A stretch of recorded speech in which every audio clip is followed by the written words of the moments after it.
சாதி அப்படிங்கிற ஒரு விஷயம் வந்து கடவுளால் உருவாக்கப்பட்டது, மனிதனால் உருவாக்கப்பட்டது, எத்தனை ஆண்டு என்ன ஏது இதெல்லாம் நம்ம அனலைஸ் பண்ணிக்கிட்டே இருந்தாலும் அதனால என்ன எஃபெக்ட்னு பார்த்தா டிஸ்கிரிமினேஷன் அப்படிங்கிற ஒரு கிளியரான ஒரு எஃபெக்ட் இருக்குது. அது இருக்கணுமான கண்டிப்பாக இருக்கக்கூடாது, அதில் எந்த மாற்றமுமே கிடையாது. ஆனால் அதுக்கு காரணத்தை வந்து அவங்களோட தோல்வியோ இல்லை அவங்களோட இன்எஃபிஷியன்சியோ இல்லை அவங்களோட ஸ்கில் செட்ஸ் கம்மியாக இருக்கிறதுனாலையோ அதை எல்லாத்தையும் இதில் எடுத்து போடுறாங்களோ, அதில் ஒரு குளிர் காயறாங்களோ அப்படின்னு எனக்கு 100 கேள்வி வந்துக்கிட்டே இருக்கு.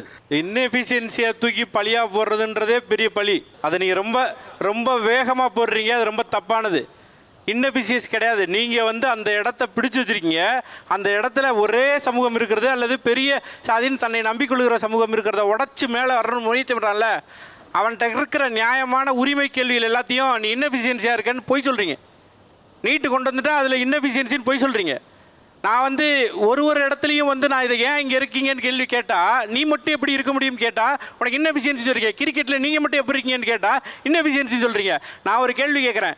மீனவர் அப்படின்றவர் அந்த கடல் ஓரத்தில் வசிப்பவர், அவருக்கு அங்கே எஃபிஷியன்சி இருக்கா இல்லையா? மீன் பிடிக்கிறதுல அவருக்கு எஃபிஷியன்சி இருக்கா இல்லையா? அது அவர் நிலமா இல்லையா? அந்த இடத்துல ரோட்டை போட்டுட்டு நான் வாக்கிங் போகும்போது நாருது, இங்கே இவன் இருக்கக்கூடாது, இந்த நாத்தமாக இருக்கு, அழுக்காக்கிட்டான்னு சொல்கிறாங்க. இது இன்எஃபிஷியன்சியாக சாதிய மனநிலையா?